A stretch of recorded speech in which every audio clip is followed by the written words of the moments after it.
What is up, gang? We will just get started in a second here.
Hello, gang. Welcome back to the Adrel Show.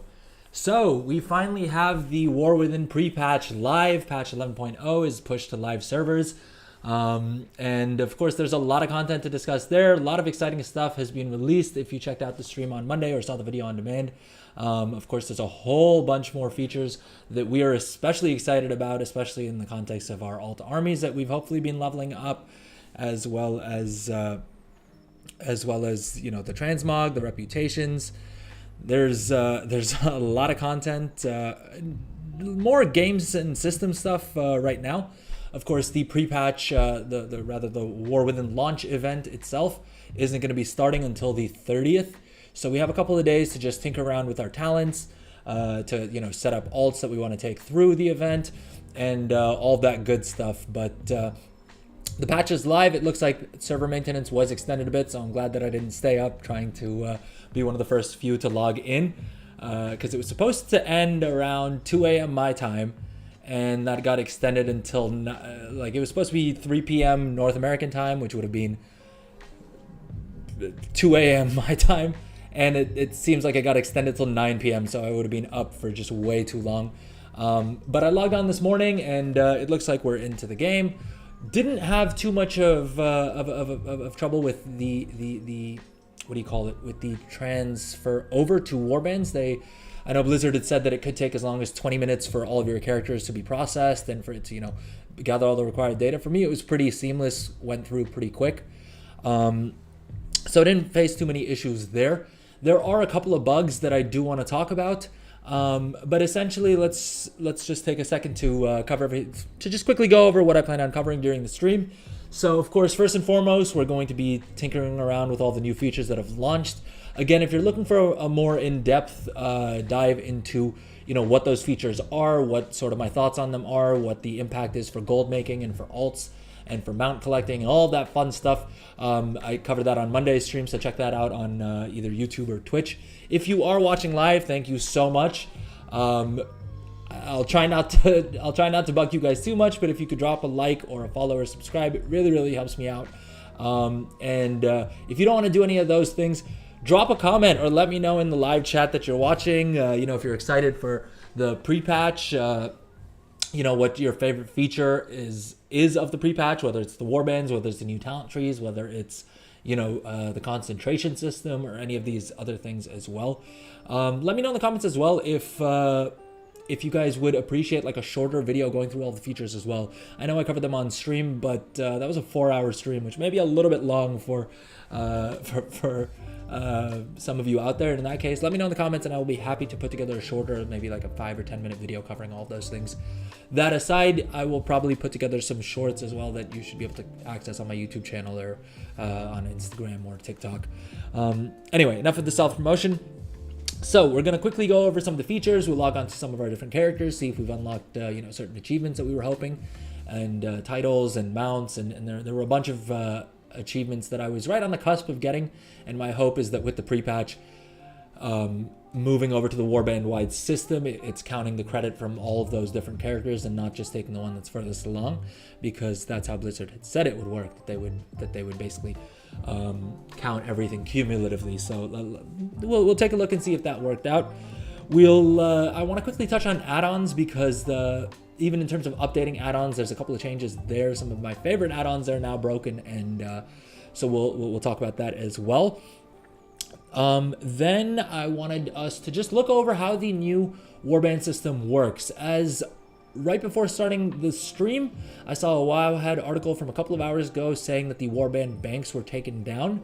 That was about 9 hours ago. When I logged on like 4 hours ago, I want to say, the warband bank did seem to be live, so maybe they've already fixed it and they've already pushed an update through. I'm assuming there was probably some sort of exploit or something like that. Hopefully not, and hopefully the economy isn't completely messed up because of that change. It is a super major change, so there is a chance that, you know, someone figured out a way to like duplicate items or something like that. Hopefully not. I don't even know if it's risky for me to acknowledge the existence of things like that, but anyway, then I thought we would just quickly go through how the reputations are working, see exactly how that's playing out. We may max out the reputations on some of the characters. I'm happy to say that between now and when the War Within drops, there's actually the 50% reputation buffs that we had, you know, changing week to week. Apparently all 3 of them are up, so it'll be super trivial to get most of our Dragonflight renowns to the max level, and then we'll either on or off stream we'll go through each of our different characters and you know, pick up the different rewards that they've unlocked with that, profession recipes, potentially some transmogs. I don't know if there's any mounts, but there's definitely a lot of things that we would have unlocked for characters that, you know, didn't have the max renown. But we'll take a little bit of time on that. Then we are going to see exactly how long we estimate it will take to get our characters to 70 in the remix. And yeah, so it was supposedly, and if anyone's watched any of my other streams, or if you saw the little clip that I posted on Twitch as well, me trying to level characters in remix on the stream is utterly cursed, right? Every time I've tried to do we've attempted to do a speed run live on stream 3 times, and all 3 times something has gone catastrophically wrong, and we've not been able to be under 2 hours, which was our target, because that's supposedly how long it is taking some people who move pretty quick. That said, I have yet to get a character to 70 in less than like 3.5 hours, and all 3 times on stream it's been because of something going catastrophically wrong. We will tempt fate yet again and see if we're able to get a character to 70 and how much longer it's going to take. We won't spend too much time on it. I will test it out again off stream because I don't want to tempt fate that much. But we do have a couple of characters that we had leveled up to, I want to say about 36, 37. We had a huge fail on Thursday's stream where this character, I accidentally started opening all of their mail thinking that I was doing it on the beta realm, but it turned out to be the live realm. That said, hopefully we should still have enough experience in our mailbox to push this character to level 70, as well as another character that we leveled in tandem with this character. So as y'all know, I like to multi-box, and so generally in Remix especially, I've been leveling 2 characters at once. Another thing that I did that I was hoping to get in under the wire with was upgrading my banker account to just have the base version of the War Within as well. We did that, but unfortunately it was stuck on pending for the longest time. The reason I did that was because basically, and I posted a little short of this, I referred to it on Monday's stream. It was a little bit late in the game, so you may not have had too much notice, but the YouTube short did pretty well, so I think people at least checked it out. But essentially, prior to the pre-patch dropping, I'm not sure when the pre-patch goes live for EU players, so you may still be able to get in under the wire on this. Essentially, if you had those little tokens that you got for each of the expansions that allowed you to boost up your character to level 60 or to level 70 when you buy the War Within, you would get a free level 60 or level 70, right? The thing is, before the pre-patch, you could use that token on a new realm and then use the level 60 or 70 that you boosted to get a Drakthir Evoker at level 58 free. The reason it doesn't work anymore is because as of the pre-patch, Drakthir Evokers now start at level 10. The annoying thing is if you didn't log on to the character, so you created a Dracula Evoker, but you forgot to log on, which I may have done. I definitely did. So yet another, at this point, sort of to be expected, a Drell show fail that happened live on stream was that I created this character at level 58, but I didn't log on, even though I said you should in my little video that I put out about it. And as a result, when I logged onto this character, they're now level 10 instead of level 58. I am going to try and see if I can open a ticket. I don't think Blizzard's going to reply to me. And so it just means that I have one less alt going into everything. And I actually put together a little bit of a tracking sheet. Maybe we can take a quick look at that as well. Let's see. Here we go. Hydraulic show planning. Oh, this is some other stuff. Where is it? The War Within character list. So these are all of the characters that I plan on having at level 70 by the time that that the War Within launches. Now, a lot of that will depend on, you know, exactly how easy it is to level up characters. But so far, I already have 15 level 70s, and we have another 20 that are at various stages of completion, right? Some of these characters are already at level 60, either from the character boosts or just because I leveled them up pre-Dragonflight. And others are, I mean, 2 of them are remix characters that we're still leveling up. And others are at various different levels, but with the huge XP nerfs that we talked about on Monday's stream, it's basically going to be 55% faster, or rather you need 55% less experience to get a character from 0 to 70, and the bulk of that is from 60 to 70. So 60 to 70 should only take about 20% of the time that it did prior to the pre-patch. Given the fact that we now have, what do you call it? 9 level 60s that we need to take up to level 70. It's probably not the worst thing. Although I am wondering if maybe Nittigrith, because I don't see Nittigrith on this list here. But as I recall, I think I had 3 boosts that we used up on this account. And so, yeah, I think this character was supposed to be level 58 as well. In any case, interestingly, I don't see them on this list, which is kind of strange, but maybe to be expected because I didn't log on to them. So I guess 35 is not even counting, this character. I guess if Blizzard is nice enough to boost them up to level 58 for me, then we will take them all the way to 70 as well. But most likely, I think probably not. Let me just add them to this list, and we'll see if we end up getting them or not. If we end up getting this character or not, I think most likely not. If we do, we have 36 level 70s. At which point I am sorry. I think I've definitely exceeded the point at which I don't think having any more remix alts, having any more level 70 alts is necessarily going to help me all that much, because I think I have reached the point at which it is unlikely that I'll be able to do much with 35 level 70s. That just seems like a lot of work. Even if I was to just do something simple like, you know, log on to them to, I don't know, farm up treasures, right? Even doing them 2 at a time, that's still, what is it, like 17 characters that I would have to take through everything 2 at a time. Which just does not, that does sound too sweaty. That does sound like way too much no lifing for me to bother.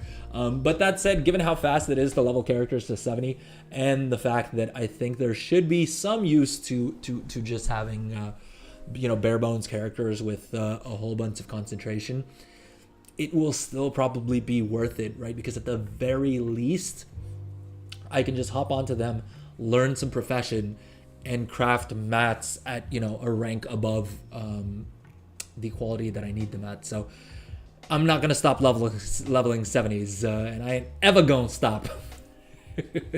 To steal a line from Dustin Poirier, don't remember who he was quoting, but in any case. So we are then going to take a look at remix leveling, and we'll get a couple more characters to 70 that way. And then we will probably hop onto one of these level 60 characters we have. I think most likely we're going to take my Blood Elf Mage. She is also the only female character that I actively play. And that's mainly because I created that character as a banker character. And so I thought I'd change things up and create a Blood Elf Mage. But as a female character for once, all of my other characters in this entire game, more or less ever, have been male. But anyways, that's irrelevant. We will try leveling up that character by doing some of the reputation grinds. My thinking there is it's sort of two birds, one stone, right? I was planning on maxing out my reputations for my account on my main, just because I thought it'd be easier to like kill mobs and things. But I think what I'm actually going to do is do those quests on a level 60 or on a level 60, so that we aren't missing out on the experience, the rewards that come from those quests anyway. With the warbands launch, it really doesn't matter which character you do content like reputations on anymore. The exception being, of course, if there's, I believe you only, like, certain rewards you only get the first time you complete them at an account level. But for Dragonflight, we don't really care about any of like the gear upgrades or anything that we unlock, because we're going to outgear that either by crafting our own gear for our own characters,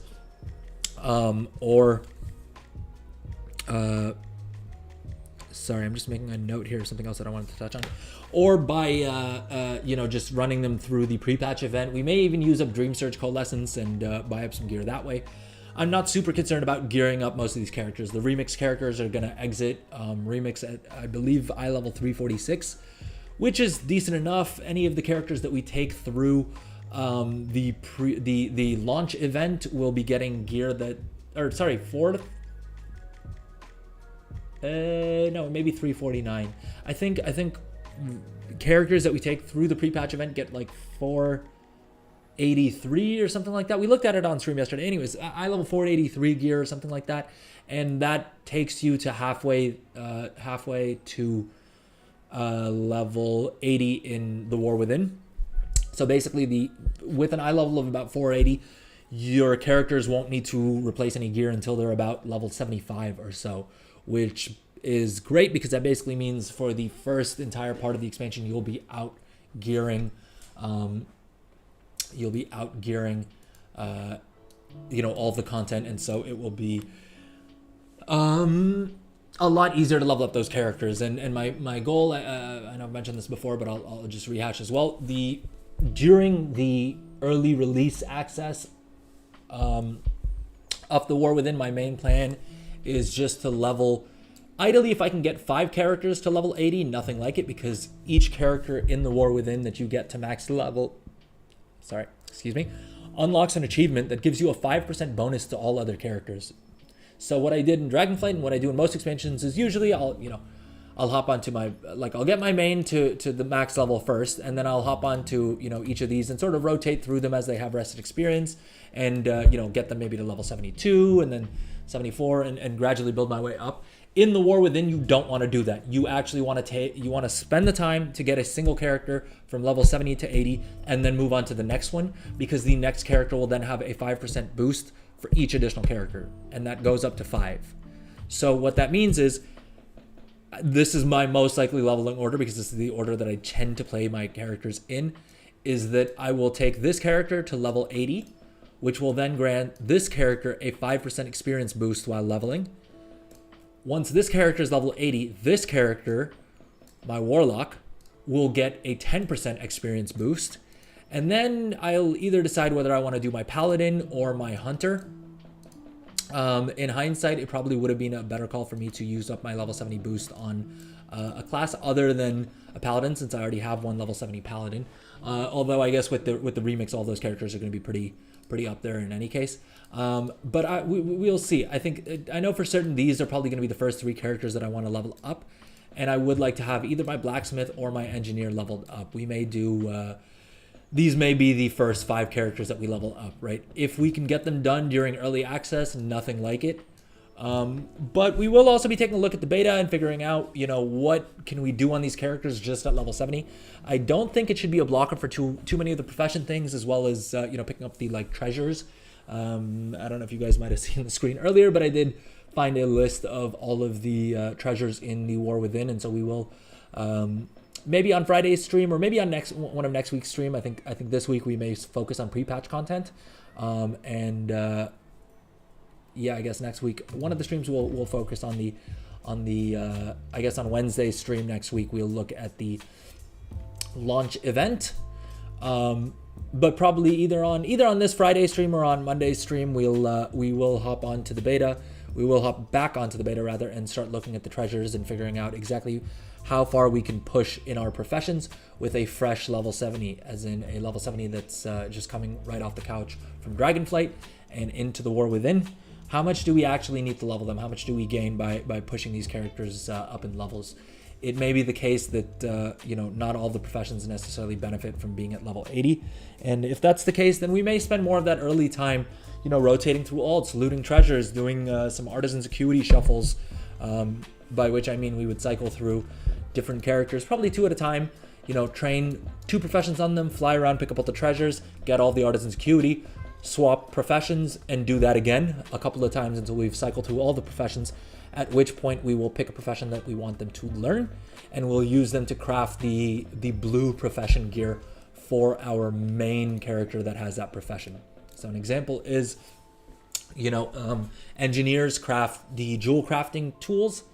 We would take one of these characters through all of the professions, ending with engineering, and basically then use that. We would send a crafting order from our main engineer, this guy, to that character to have them craft the profession tools that we need for engineering on our main character at blue quality, and using up the Artisan's Acuity that they've farmed up, saving the Artisan's Acuity that our hunter gets organically, in order to use that for either knowledge points or for recipes, because Artisan's Acuity, in addition to being used up for profession tools, will also get used up for buying recipes and for buying knowledge point books, which are going to be, all of it is super crucial, but if we can outsource some of the Artisan's Acuity requirement to other alts, that is what we will do, and that's a big reason why I want to have so many alts as well.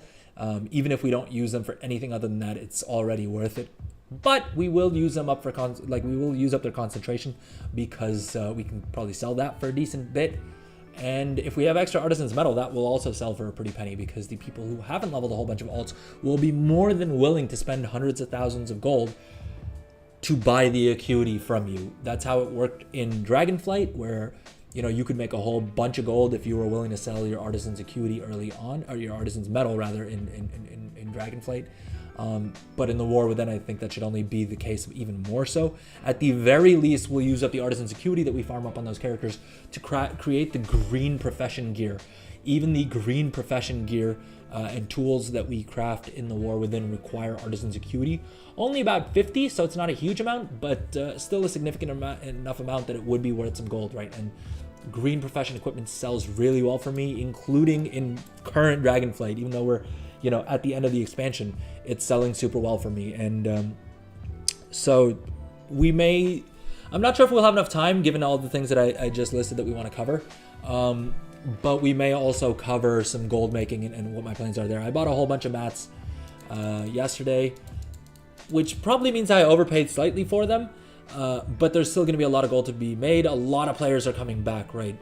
So many players are coming back for the pre-patch. Everyone's really excited about the War Within, and I think also, players that have been playing Remix and stuff like that are all going to be back. They're all going to be gearing up their characters, getting characters ready for the War Within. They may be attempting the Awakened raids. They may be trying to finish off, mount collecting, whatever it may be from Dragonflight. So there's going to be a lot of players going through Dragonflight content, picking up the, mounts that you get for running the raids on Awakened mode, the normal mount, the heroic, I think heroic has a title, and the mythic mounts and all that as well. And I think that's probably going to be one of the things that I'm going to try and do during this pre-patch as well, is buy myself the Awakened mount, the Awakened normal mode mounts.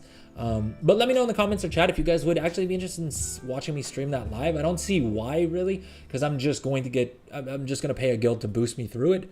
So it's probably going to be pretty boring for me. I doubt it's going to be interesting for anyone on stream. But if you are interested in that, let me know in the comments or chat, and I will be happy to live stream whenever I actually do get around to doing that. All right, that said, I have now spent, I think, about 25 minutes on just introing what we're going to cover on today's stream, so we should probably go ahead and get cracking with the actual stream. And I see we had someone just join us on Twitch, so welcome to the stream. Let me know in the chat how it's going, if you're playing the pre-patch, and how everything's going there. All right, first things first, let's go ahead and there were a couple of Wowhead articles that I wanted to go through real quick. Let me just see if I can figure out the tab that I had open with that. This is the problem with trying to do things right before the stream. Up. That's not great. All right, we may just do it from memory because what's these windows? Or actually, before we do that, let me take a quick little break and then we'll be right back. I'll also find the article in the meantime.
And we are back.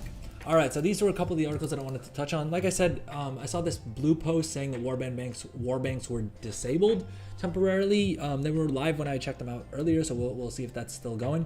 But do know that the feature may be kind of bugged. How to use your warband bank anywhere. So there's a little quest line that we need to do in order to unlock a toy that gives us warband bank access, and we want to test that out, see if it allows us to only access a warband bank or if it also gives us bank access. I don't think it does, but we will go through the quest line on stream, and I may put out a little guide to that as well, just to make it super simple for y'all. The other thing that we wanted to look at, we covered the 20-minute login time. Another thing that I'll probably be doing off stream, and I would recommend you do as well, is probably go through the pre-patch guides that Wowhead has for each of these, for each of your characters, and look at the updated talent builds. There are a lot of changes, and I did a very casual cursory glance over my Windwalker Monk's talents and just got things slotted in there, things that I think will be good for leveling and for movement speed, because that's what I care about most. Another thing that it looks like Blizzard has released, if you have bought the heroic or epic edition of the War Within, there are actually a whole bunch more weapons and pet appearances that they've unlocked. And we may do that on stream as well, since we do have the epic edition. Basically, when you bought the expansion, when you bought the epic version, you got one of the sets. I want to say it's this one that all my characters have.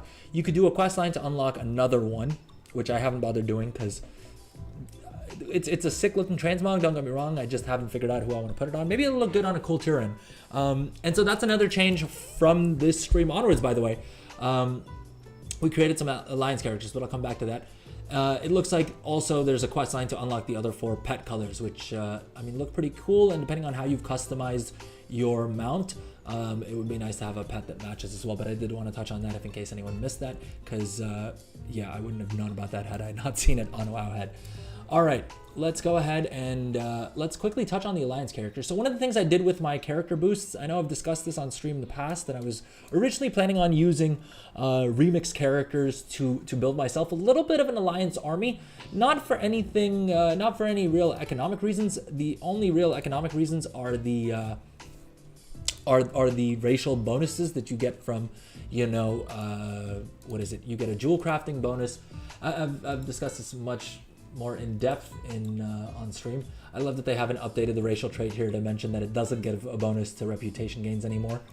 But the main reasons that you would want alliance characters is for the increased engineering skill that you get from having a gnome, the increased jewel crafting skill that you get from having a Draenei, And then Kulturans get a 2 skill bonus to all professions.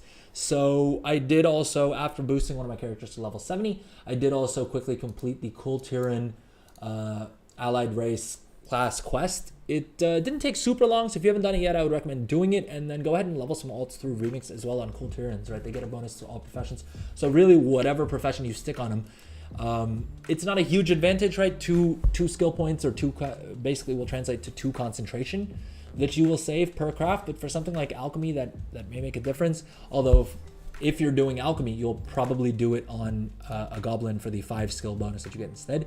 The only other interesting ones really are the what is it? The Dark Iron Dwarf I need to unlock, and we'll do some remix characters that will level up that are Dark Iron Dwarfs as well for the blacksmithing bonus. You can also get the bonus on a Lightforged Draenei. They also get a bonus to blacksmithing. I just think the Dark Iron Dwarf with the mole machine could be useful for some farms and for just general mobility.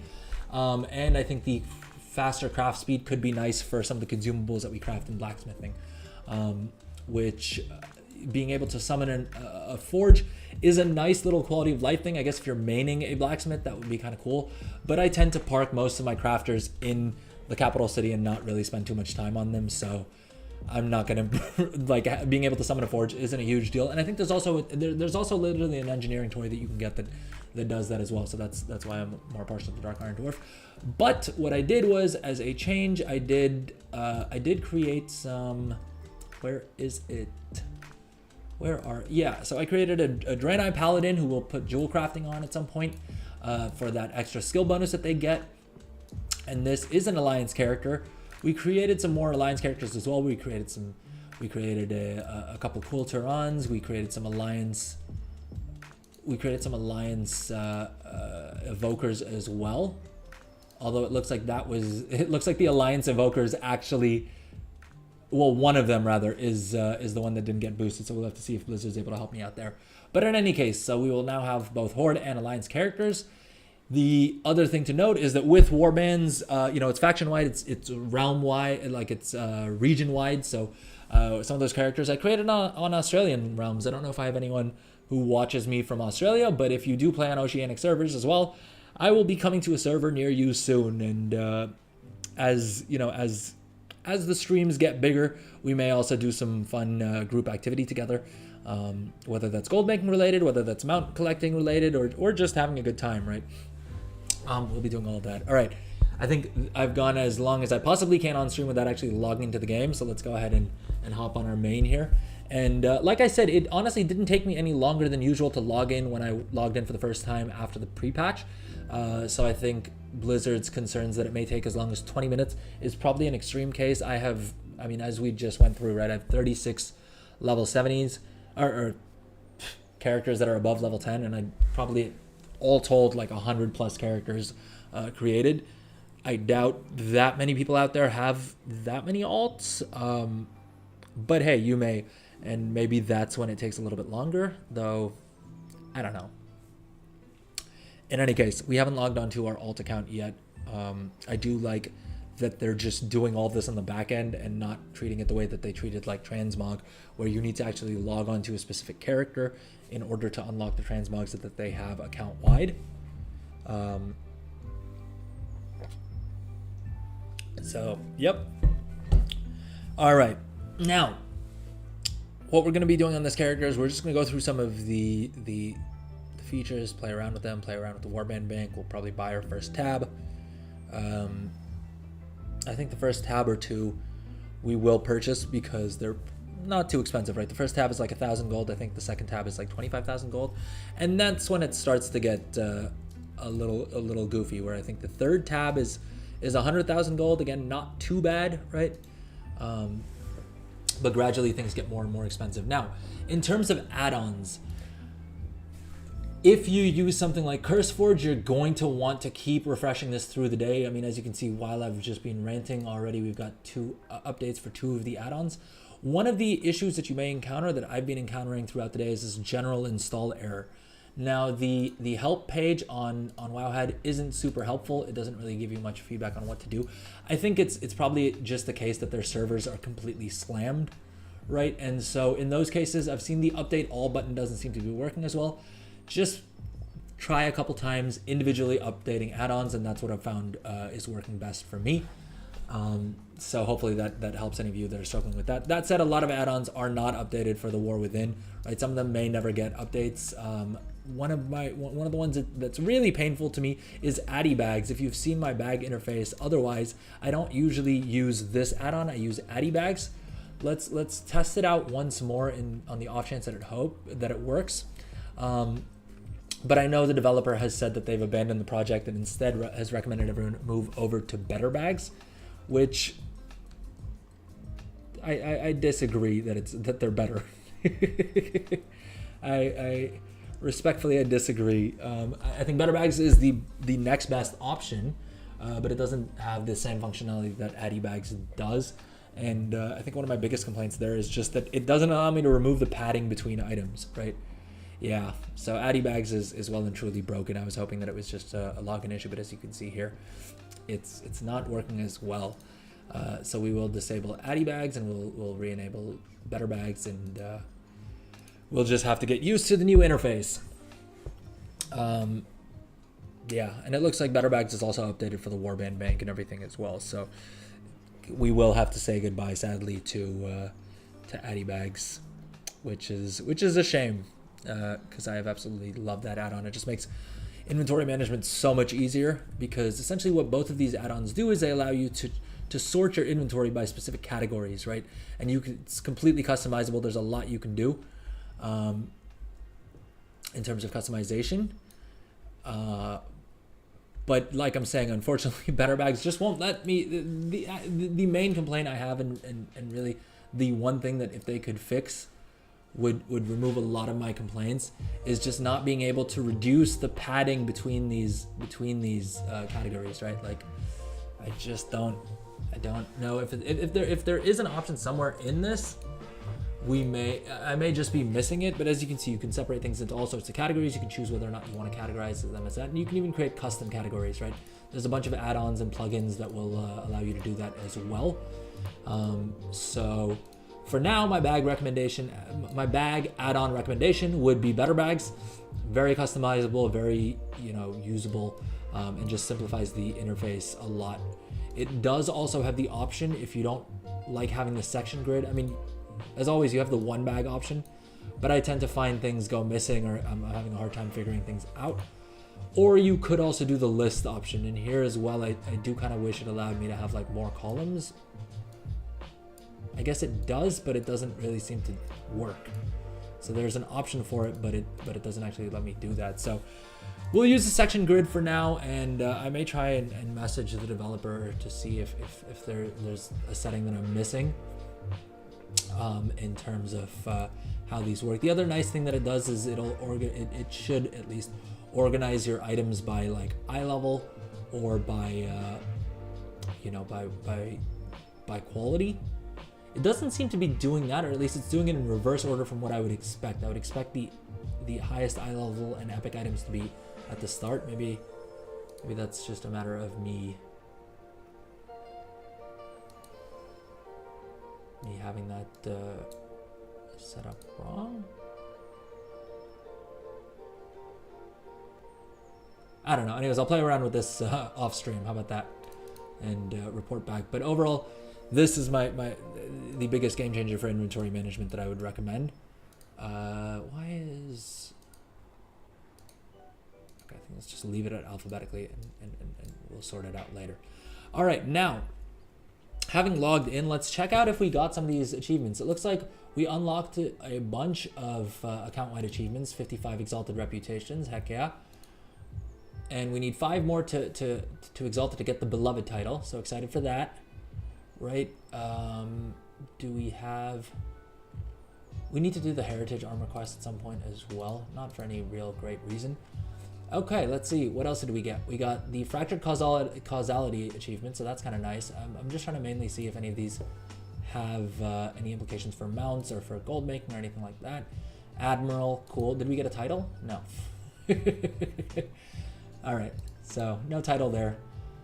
Stones can fly. Treasures of Korthia. I don't think there was a reward for that either.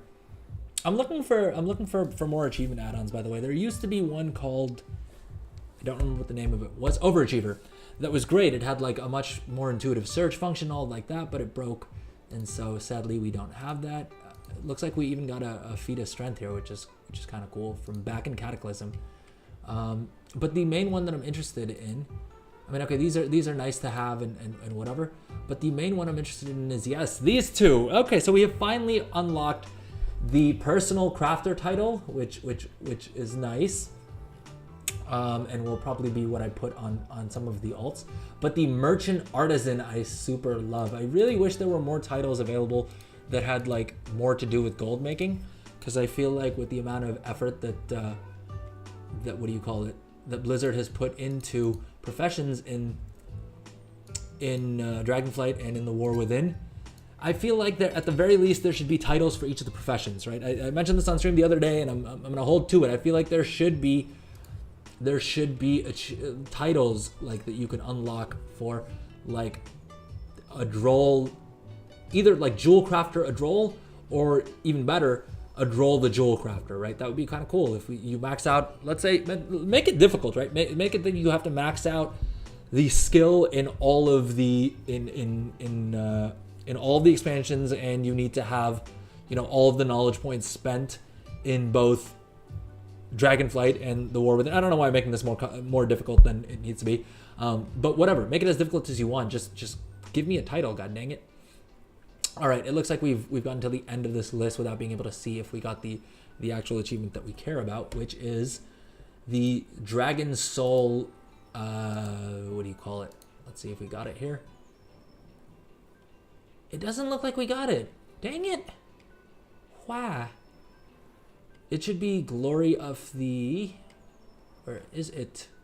Not the Orgrimmar Raider. Of the Dragon Soul Raider is the one we're looking for.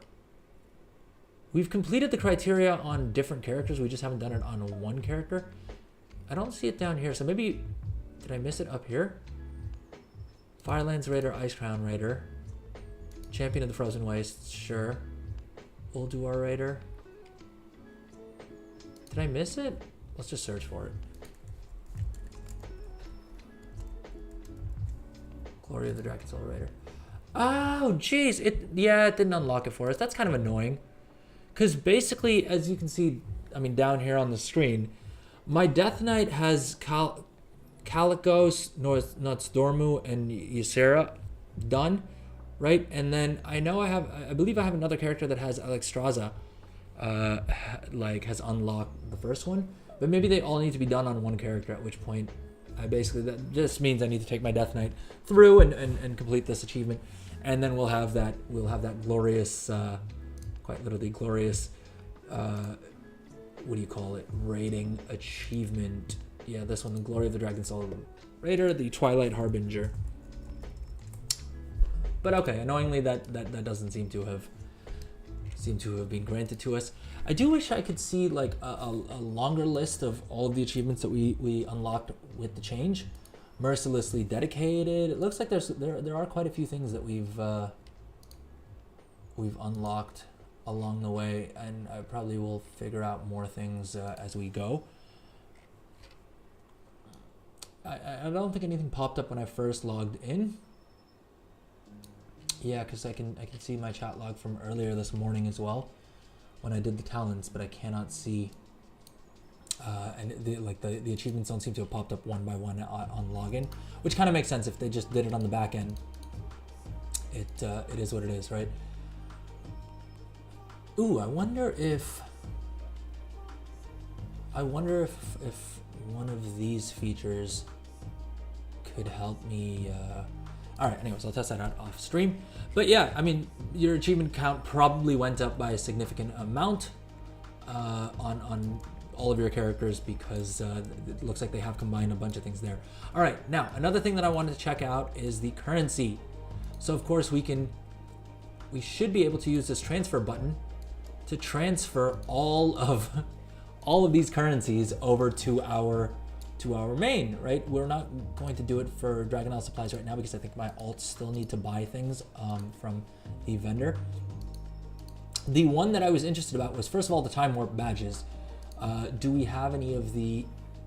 Okay, it looks like this week is a Battleground bonus event. We don't have the Warlords of Draenor Time Walking event.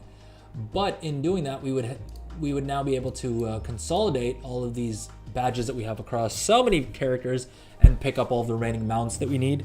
Because there are still quite a few Time Walking mounts that we need. So I'm glad that is merged. Hopefully they haven't nerfed the rate at which you get them. Elemental Overflow. I think we need to gather up 100,000 of these to collect another mount, which being able to transfer them and combine them is pretty nice. Let's see if there's any other relevant ones. Flight Zones, of course, we can't. Crests, we can't. Dream Infusion, you can't either, which is kind of interesting, I suppose. Paracausal Flakes, the fact that we can combine these is kind of nice. The reason being is that we need to buy the Alliance version of one of these mounts. Now, there were the BOA account tokens that you could use to transfer these, but this just makes it a bit easier, and also those tokens were only in slots of 1,000, I think, whereas this we can move over 494, and we can move over, you know, this 280 and whatever, and swap it over to our Alliance character and start... well, actually, there's two little tricky things we can do. The first one is that we can farm up that mount for ourselves. But the second thing that we can do is we can actually sell the Alliance version of that mount. And if you have no idea what I'm talking about, the thing you can do is, let's see if it shows up here. Yep. So basically these two mounts, you can either get them to drop for you from just completing time rifts yourself, or you can buy them off of the vendor for 3,000 Paracausal Flakes. You should get around 1,000 Paracausal Flakes for each character that you take. I think it's at least the first time you do a time rift per week. You will unlock, you'll get 1,000 Paracausal Flakes. So you would probably have to take about 3 characters through this for each mount that you want to get. But it doesn't take super long. The time rifts are super painless. I think they're every hour. Let's see our timer here. Yeah, so there's one in like 7 minutes, right? We may try and catch that one. Oh, Researchers Under Fire is up. I think we're probably too late to actually catch that. We may just have to wait with it. But in any case, what I was saying was basically 2 of these mounts are faction specific in terms of acquiring them, but you can use them on both characters. I don't know if there's any other Griffin mounts that Horde characters can use, like Horde players can use. I may be mistaken there. Let's actually try and see if we can figure that out so I can just answer this question right now. Feathermanes, Griffins only. Let's remove the filters here. Yeah, so I guess this technically counts as a Griffin. Yeah, it looks like it's... Why isn't it showing that Griffin there? Huh. That's kind of strange. So even though it showed up, anyway, let's reset this. So basically, these mounts are Horde and Alliance wide. You know, these you can pick up from the vendor. You can get lucky and have them drop. You can get them from the little chests that you get for using one of these encapsulated destinies that also drop from doing, what do you call it? From doing time rifts. But then these 2 mounts are really interesting because the way it works is that if you're an Alliance, so let's say you're a Horde player, right? After you get this mount for yourself, you can also have it drop an item called the Gift of the White Warwolf. Now, what you do with that item is you find an Alliance character and you use that item and it grants them this mount on their Alliance character, which is super cool, right? And it works the same way for the Alliance mount where you can gift it to Horde characters. So either you just have a level 70 character that, you know, is able to do time rifts. I don't know what the level requirement for time rifts is, but presumably it would be the level 60 or level 70. You may not, if you're like me, you wouldn't have had a level 60 or level 70. Like, you wouldn't have a high enough level Alliance character to run time rifts on to get the currency on themselves. Or I'm not sure if you can use the Paracausal Flake items on... sorry, gang, 1 second. We have someone in chat who's advertising viewers. So let's just go ahead and ban them real quick. All right. Boom. And if you are watching live, I see we have 5 people watching live, 3 on YouTube and at least 2 or 3 on Twitch. So first of all, thank you for watching live. Welcome to the stream if you're just joining us. We are going through the pre-patch. We're going through some of the features, some of the cool things that we can do. Yeah, that's basically what we're going to be doing. We're going to be looking at leveling characters through Remix, see how quick that has become now. And we're going to try and unlock our Warband Bank account-wide access anywhere toy. So we'll go through that quest line as well. But what I was saying was, yeah, so basically what you could do is if you have, characters on both sides of the Alliance and the Horde, you can easily farm up these Paracausal Flakes on your main, on your Horde character, let's say, transfer them over to your Alliance character, pick up one of these mounts, and sell it to Horde players on the realm that you're actually on, or the faction that you actually play on, for a pretty bit of gold, right? Because that is a decent bit of effort, but I'm sure people will be willing to pay quite a decent amount of gold for it. I don't know if you can trade Horde and Alliance. You may have to do it in a dungeon or a raid. I think that's how you can trade between Horde and Alliance characters the easiest. Or if you're like me, you just have 2 accounts and have one character logged onto the Horde, one character logged onto the Alliance, and sort of do the trade in real time. But there's a bonus little gold making tip for you and how you can use the Warband currencies to do it. All right. Storm sigils and crests, like we said, we can't transfer. Time warp badges, pretty nice. Dark Moon prize tickets. Oh, thank you. I'm glad you find it informative. All right, the Dark Moon prize tickets are also pretty interesting because these we can use to buy a whole bunch of transmog that do sell for a pretty penny as well.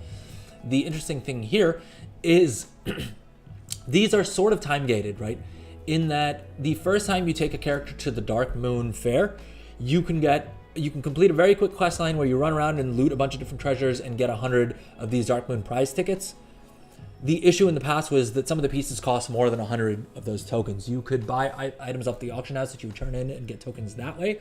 But what this will allow you to do is funnel all of these Dark Moon tickets to one character, which means you can buy the more expensive items. But also there's a mount that costs, I believe it is a thousand tickets. So you have this one that costs 180, right? Normally you would have to do this either on 2 characters, or you would, get 100 from doing the quest, and then you would need to farm it up that way. This way, or do it over 2 months, and it may take a lot longer.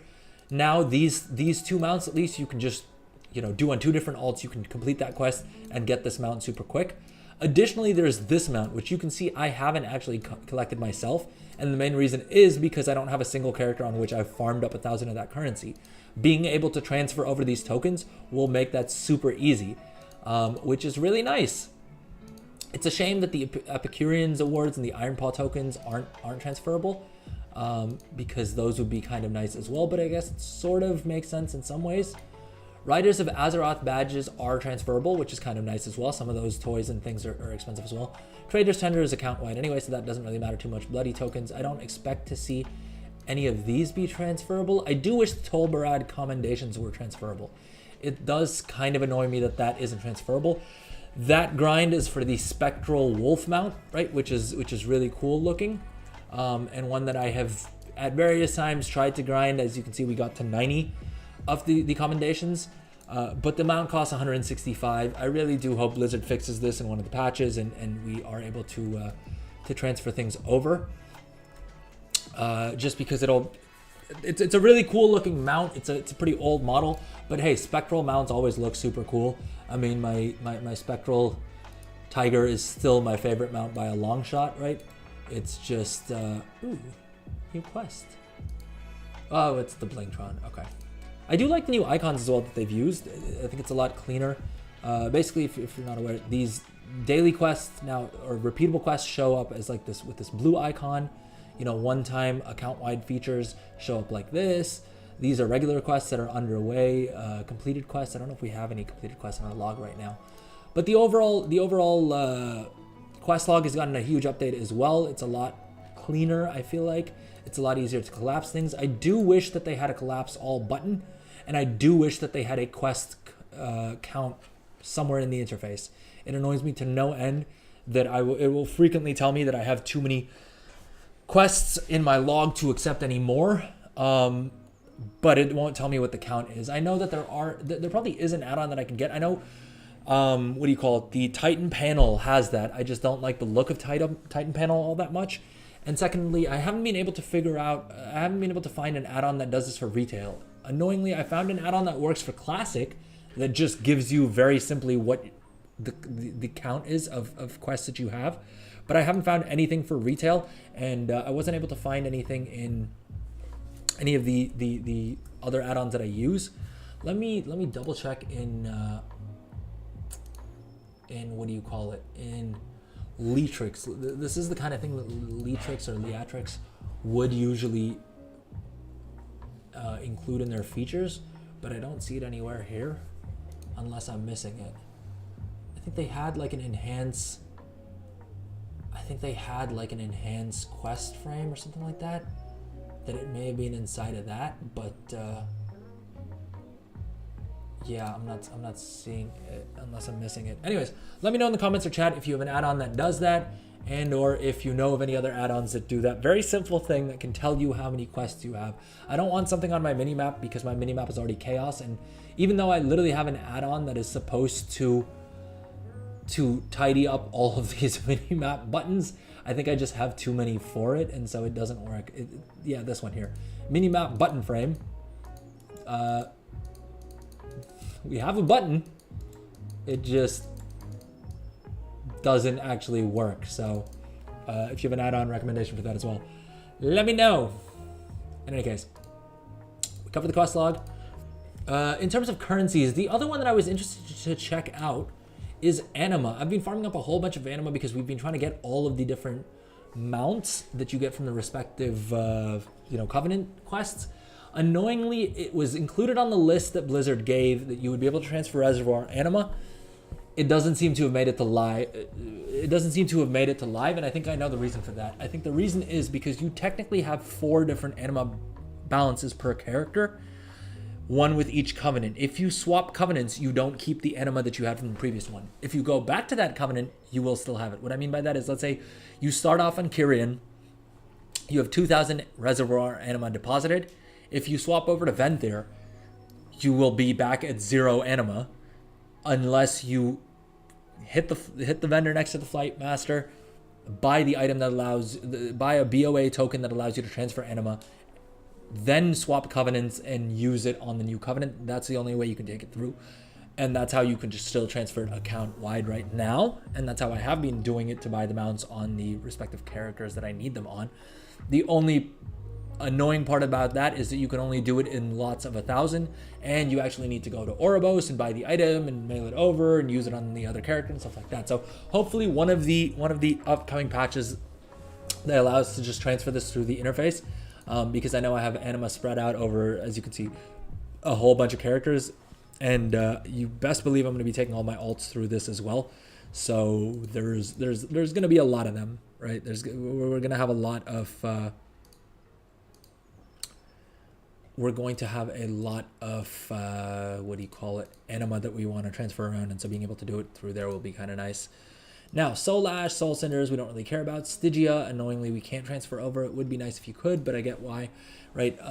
Things don't carry over super well. Tower Knowledge also kind of makes sense.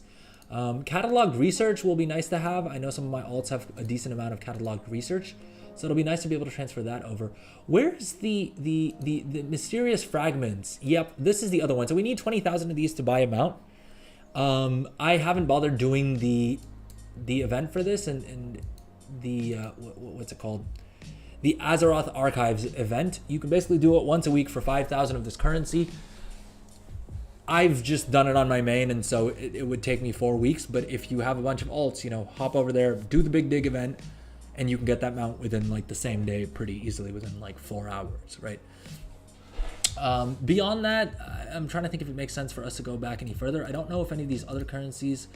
Okay, it looks like honor-bound service medals are account-wide, which is going to be a really nice change. There's some mounts that you get from that as well, and these come from doing the, I can never remember, the war fronts in BFA. And I will be dropping a video on that as well, because there's a whole bunch of mounts that you can farm there, and so you should be idly farming that on other characters. Similarly, the Seafarer's doubloons are also used to pick up quite a few mounts from Island Expedition, so it's nice that that's transferable. The war resources. Now, the issue is that the war resources, it's nice to be able to funnel them to other characters, because those you kind of really only get on your main, or like you need to actively be playing Battle for Azeroth content in order to farm up war resources, and you may just want to run some missions on a specific character for a specific reason. And so being able to transfer that is kind of nice. Curious coins. This I'm super excited about. If you're not aware, let's actually see if we can get this mount right now on stream. But basically, the curious coins were an item that dropped back in Legion.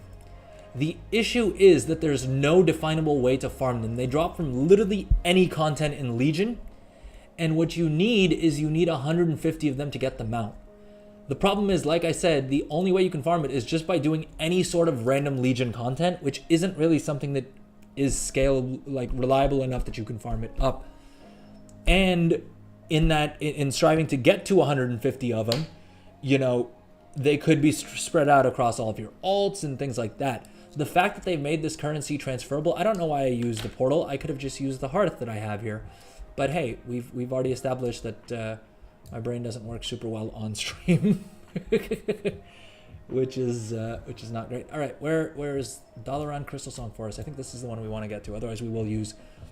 Oh, this is Wrath Dalaran. Okay, that was the wrong one.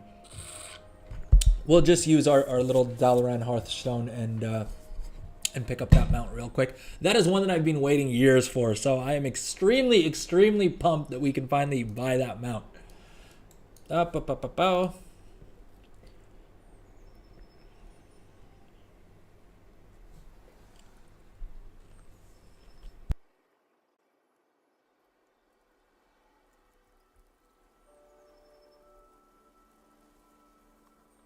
also trying to clean up my diet a little bit, so instead of having sour candy or unhealthy snacks, I instead have some fruits here.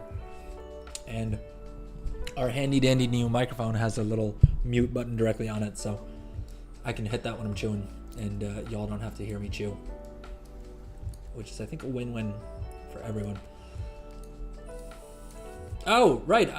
We completely forgot about the fact that all mounts are now skywriting by default, which is pretty awesome. I think this is Wrath Dalaran. Nope, this is the correct one. All right, so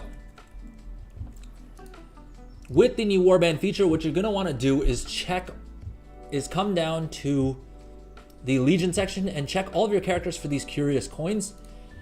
Essentially, what you need to do is you need to gather up 150 of them. So we will transfer over 30 more from here, from this character. Up. Altaholic is throwing an error. We may have to disable Altaholic in order to do this. Okay, let's temporarily disable Altaholic.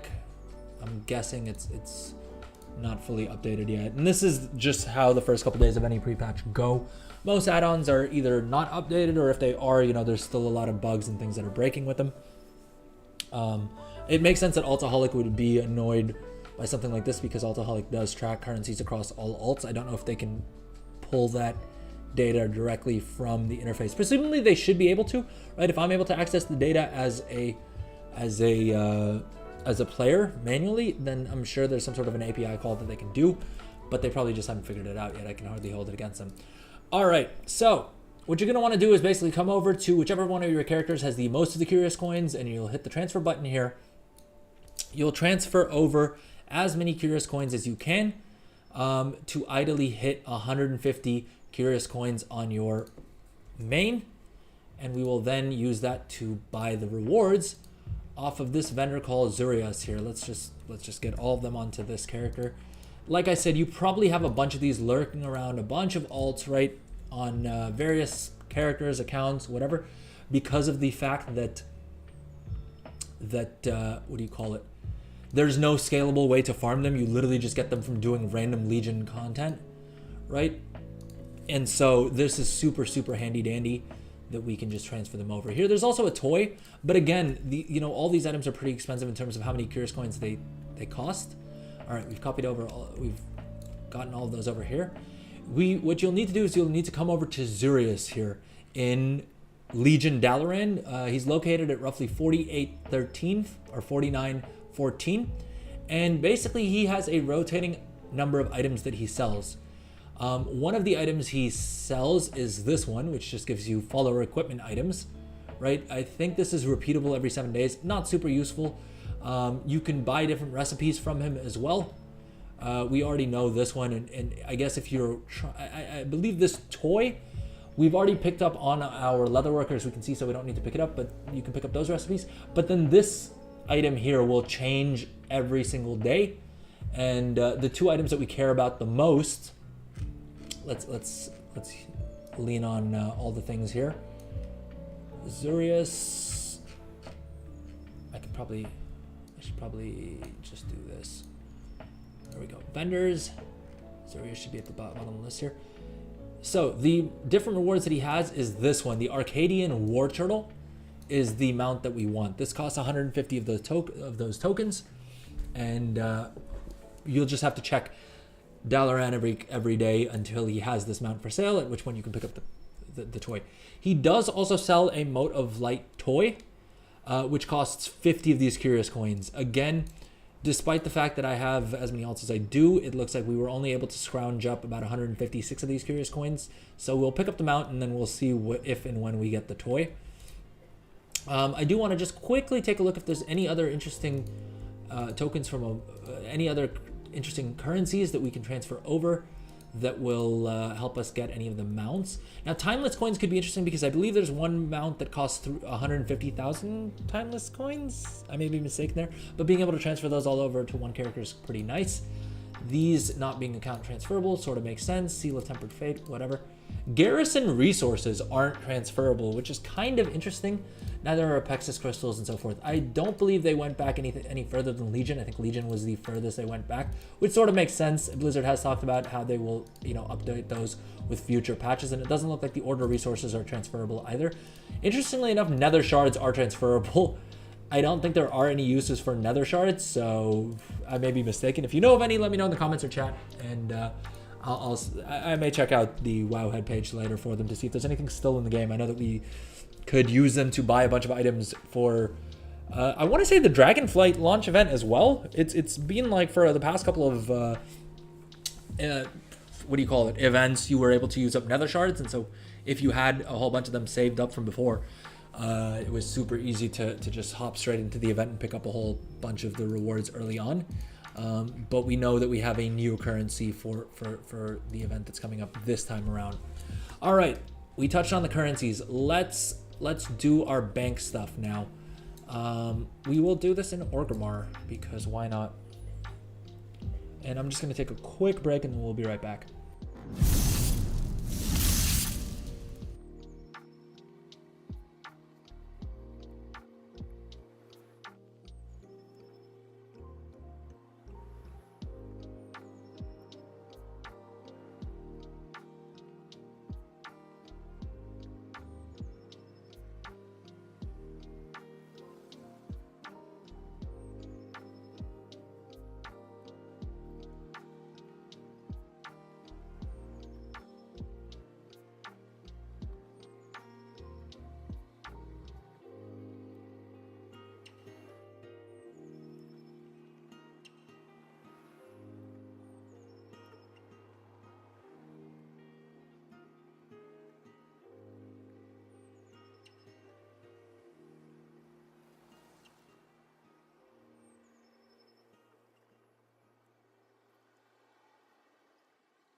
All right, we are back. Apologies, I'm chewing on a pear right now. I'll just mute for a second until we get to the bank.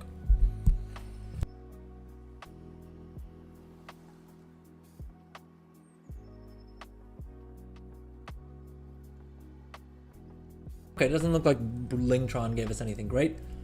What else did we want to look at? Were there any other achievements that we wanted to see?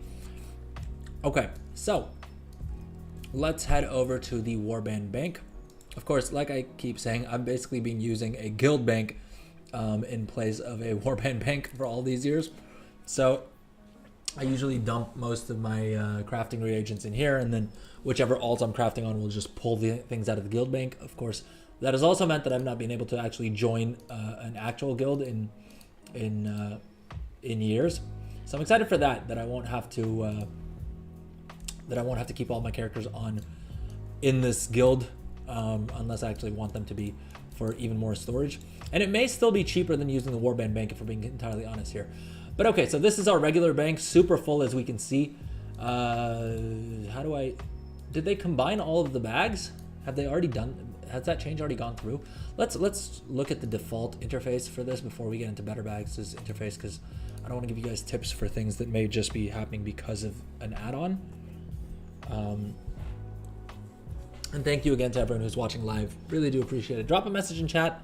Let me know if you're enjoying the stream, if you're enjoying the content, if you're playing, which of your features which of the 11.0 features is your favorite, or if there's anything else you want me to test out, either on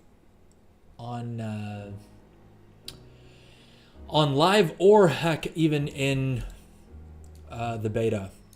All right, so it looks like they haven't merged these bags yet. Blizzard has said that at some point they are going to be merging all of these bags, and you will no longer have to slot bags in here. Instead, you'll just have pages with tabs that each hold like 98 slots. So I think each of these bag slots that you currently have in your bank will basically be replaced by that. Now, we still have our reagent bank as always, right? I think this you have to pay to unlock, but this has always been useful. This is at a character level. The interesting thing is the Warband Bank.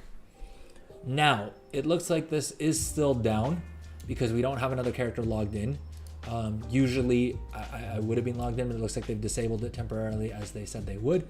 I like that it highlights all the items that we can dump into the Warband Bank without having to consider, like without having to, it looks like the bag interface is glitching out for me a bit. I think if I show it as separate bags, then it works fine. But okay, I guess we can't test out the Warband Bank the way I wanted to. I guess it's still down. I may not have been able to access it earlier then. I think I just saw the Warband Bank tab and thought we'd explore it on stream, and so maybe that's just what was going on there. That said, let's go ahead and re-enable our bag add-on, and let's redo Altaholic as well because I do want it tracking everything. Then I want to look over the MOG changes and the how that's working. We'll then hop onto some alts, turn in some items to the Valdrakken Accord to max out that renown at long last, and pick up some of the rewards that we've unlocked by maxing out each of those factions' reputations. And we may also then why doesn't it show me? Annoyingly, it does show Paragon in here, but I don't know if that's default or if that's one of the add-ons that I have that's showing me this Paragon bar. But presumably by turning in the remaining tokens that we have on our alts as well, we should be able to get a couple more of these Paragon caches, which will be nice to have as well. All right, now coming over to Transmog. So this is a feature that I'm super excited for, is that you have this drop-down menu now that will allow you to look at transmogs that you've unlocked for other characters. So what that means is while I'm on my monk, I can see which transmogs I've unlocked for my warlock, even if I can't equip them, right? It's kind of handy because if you have as many alts as I do, you sometimes want to see what the best transmog that you could put on another character would be, or given the fact that you can now unlock transmog for other armor types. This is also going to be super handy for that, right? Because, and what I mean by that is basically previously, if you were playing on a leather wearer, you could only unlock leather transmogs for on this character, right? On my monk, I could only unlock leather equipment that I could equip.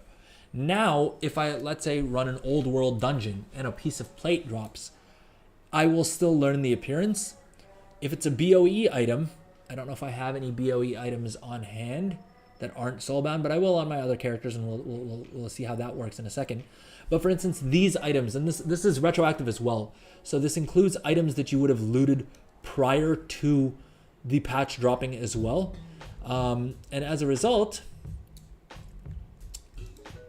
I had already farmed up a couple of items, like plate items and things like that. When I was running dungeons, I just wasn't bothering to vendor them because I knew that it would unlock the appearance for me once I came, once the patch dropped. Where are those plate items though?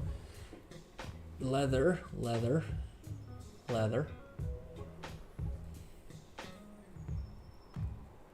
Or did I vendor? I may have vended them earlier on off stream. I don't think so though. I'm fairly certain I kept them on here. Even with all my, even with this fancy pants interface, I can't seem to locate the items. Did it just add it to my collection and like delete the item from me? It won't be running a reagent bank. In any case, luckily we have a couple of the items on deck that we can still test that out with. I could have sworn that I had a couple of plate items in here. Maybe they're in my bags. They may be in my bags. Yeah, so for instance, this item right here, right? The Dreamsong Warglaive. Now, prior to the patch, I had this item in my inventory, but I couldn't learn the transmog for it. Like, I couldn't unlock the transmog for it because, of course, a monk can't equip Warglaives. After the pre-patch, the appearance is now unlocked for all characters on my account, and I can safely vendor this on this character. The other interesting thing that came of this, let me see if I can't find a vendor and just get rid of that item right now. But the other interesting thing that came of this is that some of the transmog specific items, so things that were soulbound previously but not equipable on this character, have become, let's vendor that one. And yeah, this is an example of a plate item that I was talking about, right? And so we can go ahead and vendor that safely now, since we've already learned the appearance. Do we have any other items that we can't equip on this character? No, I think that's more or less it. Now, the other ones that are kind of interesting is, so while I was farming Torghast, I looted a bunch of these items that I can't actually equip on this character, right? And so these were soulbound but unequipable on this character. Now, the way it should work is when I right-click this item, in worst case scenario, I'll just have to farm it up again in Torghast, but I want to test it out on stream to make sure that it does work the way I think it does. When we right-click that, we're still able to learn it. Even though we can't equip it on this character, we can unlock it for everyone on our account. If you are super particular, or if it is an item that you would want to instead equip on your alt for whatever reason, maybe it has some stats on it, or you want to use it to level up that character, or there's some other like benefit to having it on that character and you want it soulbound to that character instead, these items will be converted into warbound items. So what we will do is, since we're planning on hopping over to our Death Knight in a second here anyway, just to test it both ways, you can either learn it directly on this character, or we can mail this over. And bear in mind that this item was, as I said, previously soulbound prior to the pre-patch. It's a binds to warband. So we will send this over to our Death Knight and test out that method of doing it as well. But you can see here we have now learned the first item, the two-handed mace. Of course, being a monk, we can't equip a two-handed mace, but we can certainly learn the appearance for it, which is a huge quality of life upgrade as well. I think I do also have some other characters that have some old transmog items that are just lying in their bags that they can't equip, and the appearances for those would have also been unlocked on these characters. Now, I'm trying to think if there's anything else that's warbound that we want to look at. I believe another couple of interesting things that would have become warband until equipped would be, where is it? I know tailoring has some items. All right, let's do it this way, I suppose. Although I don't know if this will work post the patch. It may need more data. Anyways, when we hop onto our when we hop onto our tailor, we will take a look at that. Now, coming over to professions. So something that I wasn't expecting, because I thought it would drop with the pre-patch, with the actual launch of the War Within and not with the pre-patch, is concentration. So inspiration is completely gone.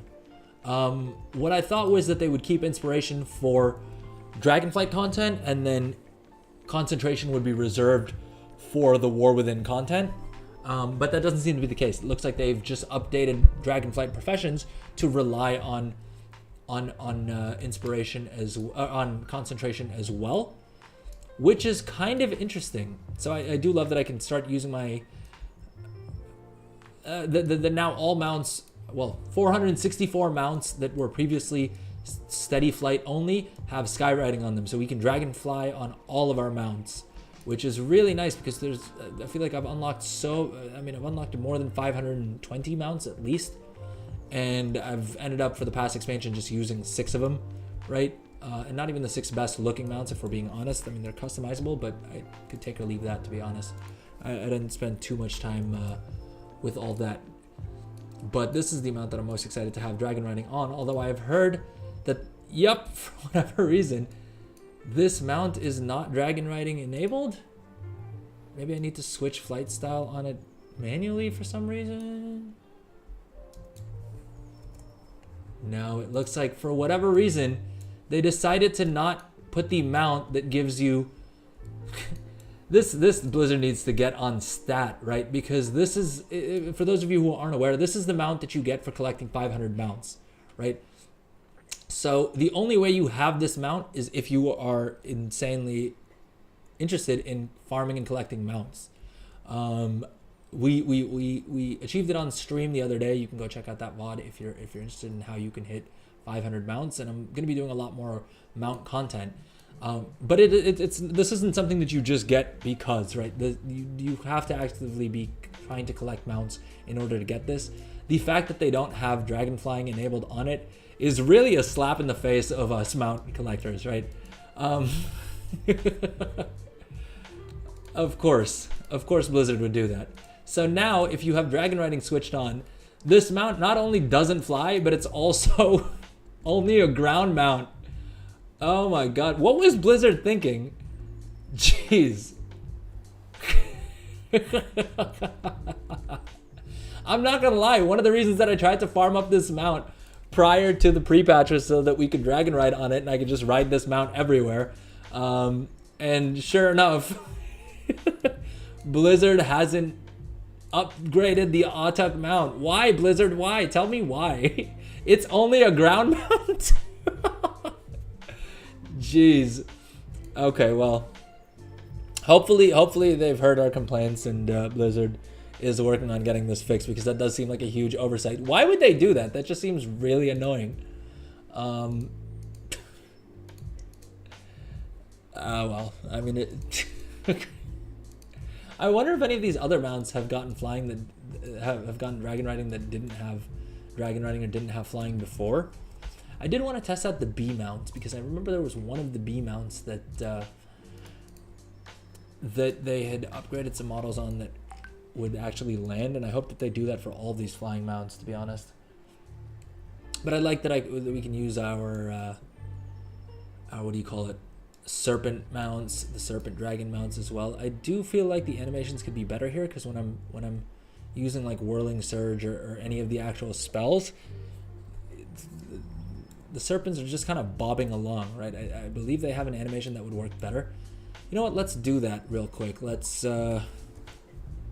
see if the animation is in game, and then we can see how hard it would have been for Blizzard to actually implement this. Because I don't think, I mean, to be fair, they probably have a lot going on. Far be it from me to criticize Blizzard for, well, I say that, but I suppose I criticize them as much as anyone else. All right, now, nope, that's not the window that we're looking for. Narcy, reset, position.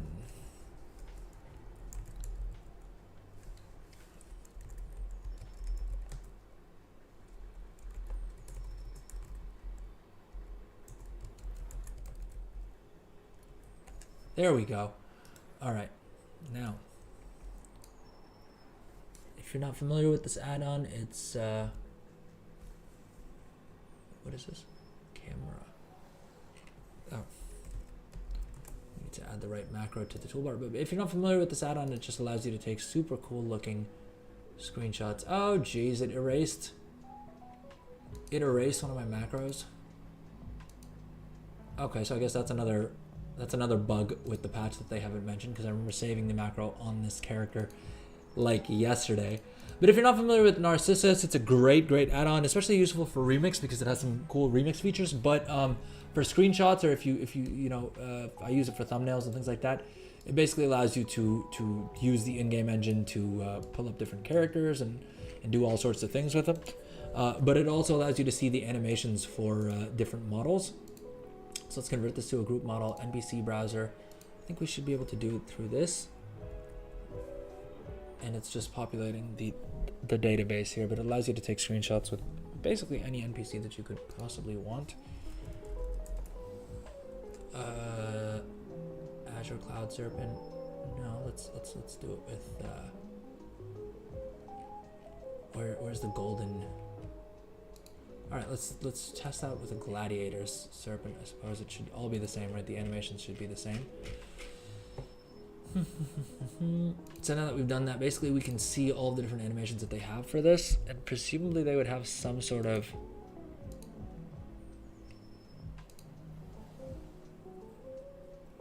I feel like they could have just used the mount special for some of these things, right? Although it does look like some of these, yeah, I feel like this they could have used for like the surge forward thing, right? Like that makes a lot more sense. This for like the like stopping back. Hopefully they'll update some of these things. This could be for, I don't even know what is happening to my dragon right now. Why why is this animation in game? Put in the comments or chat what you think this animation is for. For like a quick U-turn, I suppose.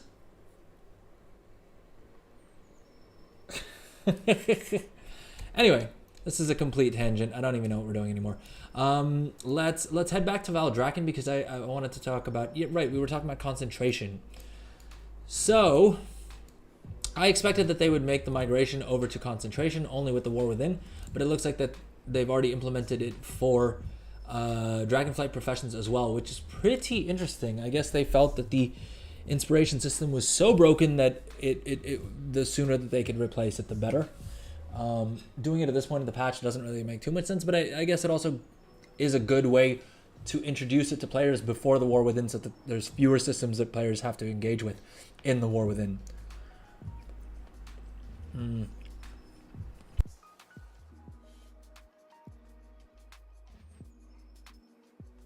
Sorry, as usual, I pick the worst times to pause my speaking. Drives my wife nuts. I am trying to get better about it, I promise, folks. All right, so as of the pre-patch, we no longer have inspiration at all, right? And even the crafting gear we had doesn't have inspiration on it anymore. It should be interesting to see if I would assume to be the case that the little craft buff that you get from, sorry, 1 second. I'm trying to pull up what I'm talking about here. It seems like Craft Sim's also having some issues. Though if I know anything about Craft Sim, he will be sure to fix that right away. I want to see if the inspiration buff item, which is incense. I know I have some on my alts, which is why I'm. Did I misspell incense? In any case, I would assume that it's also upgraded to inspiration. But in any case, basically inspiration is gone. It's off of our gear items, right? It's all replaced with a stat called ingenuity. Now, the replacement for inspiration is a stat called concentration instead. Concentration does not rely on RNG at all. The way concentration works is, first of all, you have 1,000 concentration per trade skill per character. So as you can see here, we have 1,000 concentration for enchanting and we have 1,000 concentration for jewel crafting. This regenerates back to 1,000 over, I believe it's 48 hours. So you gradually get this back, but it takes 48 hours to get this all the way back.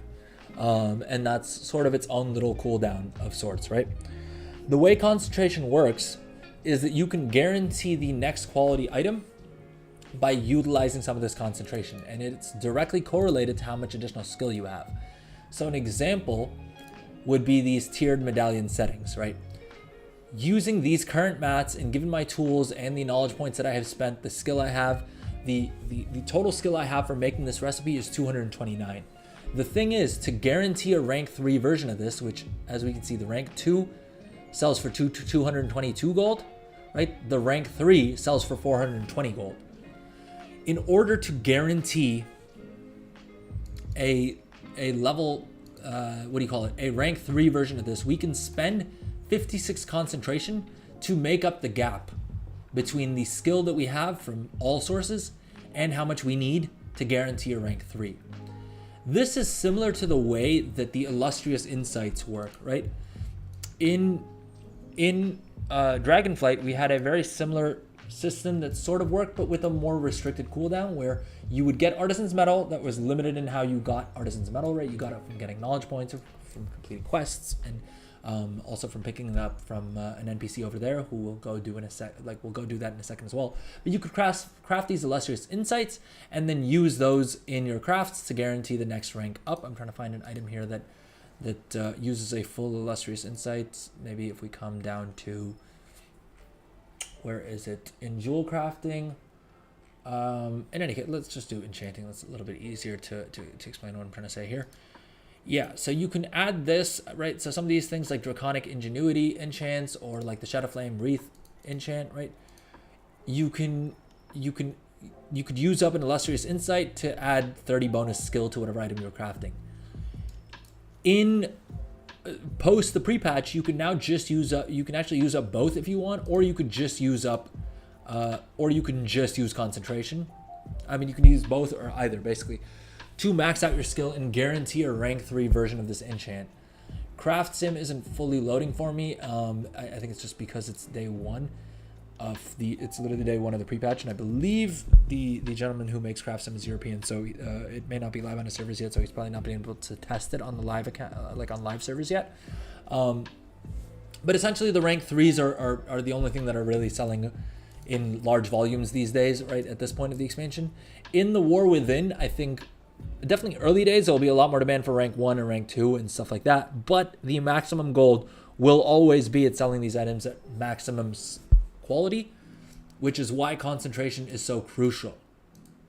And this is the other reason why we want to have an alt army, because of the fact that essentially this concentration is going to be limited per character, per trade skill, and so having more characters gives us more overall concentration that we can use. And essentially, at a certain point, we, once we have professions trained up far enough on all of those alts, we will now, instead of having just a pool of, 2,000 concentration that we would have if we were on playing just, say, one character, right? Each alt is adding an additional 2,000 concentration that we can sell for gold, either through crafting orders, or we can use them to craft our own mats and save some gold there, right? If we're crafting gear or things like that. We can acquire our mats for slightly cheaper, or we can just craft more items that we throw directly on the market, right?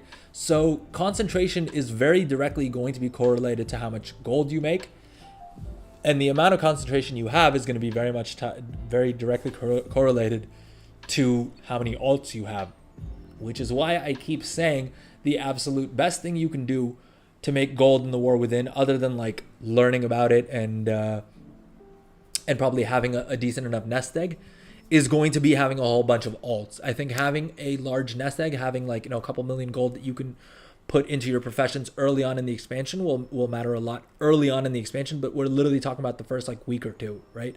Beyond that, you're better off just having alts, because there will be something or the other that you can craft on those alts and sell, at a huge profit. So yeah, that's why I'm so big on leveling alts for the War Within. It is the single best thing you can do to farm, like to ensure that you make a whole bunch of gold. Why does this repeatable quest still show up as this icon though? I don't like that. I don't like the fact that they still have an exclamation mark here. I feel like this should be changed to a question mark and like maybe a slightly faded question mark. If you are watching live, do let me know in the chat what your thoughts are on all this, what your favorite feature is going to be. All right, so let's go ahead and grab our Artisan's Medal for this week. That's that done. And interestingly enough, it looks like the Artisans Consortium rep has also gone account wide. Now that's kind of interesting because that probably means that we can buy knowledge point books on our other characters. I think we were already able to do so, but it's just become more so the case. Now, the other stat that has come in that sort of replaces inspiration in some ways is ingenuity. And the way ingenuity works is that it basically, every time you use up some concentration, it gives you a chance to refund that concentration. Now, this is, you'll notice that also all the talent trees that we have for your professions, everywhere it said inspiration, right? Inspired devotion was a talent tree that just gave you inspiration. That has been converted over to ingenuity instead. Now, ingenuity isn't a stat that I would recommend stacking. I think you're better off getting more skill in whatever you're doing. That's going to pay off better dividends, because as much as possible as gold makers, we want to minimize the impact of RNG, right? And so ingenuity is not something I would recommend if you're really trying to, craft in bulk. If you're more casual about it and you just craft on your main and you're just doing it every now and then, maybe. But even then, I don't think inspiration is the best use of your knowledge points, especially early in the War Within, right? We've looked at it a lot on the beta, and I'll be doing a lot more in the beta in terms of where I think you should spend your knowledge points and where I'm going to be spending my knowledge points. But that's definitely one thing to note. Ingenuity gives you a chance to refund it. Of course, this is a little bit biased because of the fact that we are fully maxed out in both jewel crafting and enchanting. When we log over to our other characters, we'll be able to see what it looks like if you don't have ingenuity maxed out. And in those cases, you'll get a lot less reward from them. In this case, though, 30% of the time that we use up our concentration, we're going to get it refunded. And so therefore, we can craft more items at max quality and so on and so forth. And yeah, thank you to everyone who's watching on the stream. Thank you everyone who's watching live. I really do appreciate it. If you are watching live, drop a like. Drop a message in chat. Let me know what's up. And don't forget to follow, subscribe, do all the things if you don't mind. All right, so we covered the crafting stat changes as well. I think there's some pretty interesting things that we can do. We're going to be spending more time on gold making later on, either this stream or on Friday's stream. Now, the other interesting thing that has popped up here is this NPC crafting order window. This is something that it doesn't look like they've enabled for Dragonflight just yet. My hope is that one of the later on patches do enable it. They haven't mentioned any plans to do so, and so I don't think they will. But if they do, it could be kind of cool that if we get to play around with some NPC craft orders during Dragonflight itself. But if you want more information on this, check out, I did do another stream where I went a lot more in depth on the NPC crafting orders, and I plan on updating that as well because they have changed some more things on the beta as well. But NPC craft orders are going to be super, super important in the War Within. So this is definitely going to be a tab that we're going to be very familiar with as it is one of the best ways to level and so forth. All right. Now, we have a couple more things we need to do. It says server shut down in 15 minutes. Of course that happens on a stream day.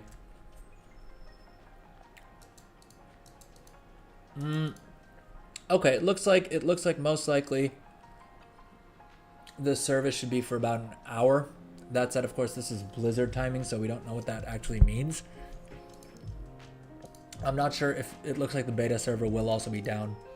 We could arguably hop onto Cataclysm Classic. I was tinkering around a bit with Cataclysm Classic yesterday. But I think we may just end the stream here, and then we'll hop back on stream once the servers are back live. I do want to get in a couple hours of streaming today, just given the fact that the pre-patch is out. There is a lot to talk about, and so I think we will just take like an hour-long break, and then we'll restart the stream once servers are back online. Team NA for the win. We're beta testing everything for the EU folks, which is seems to be how it always goes.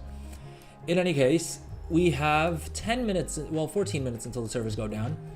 I think let's take this as an opportunity to start turning in reputation tokens on our alts. I do want to see how the alts interact with this.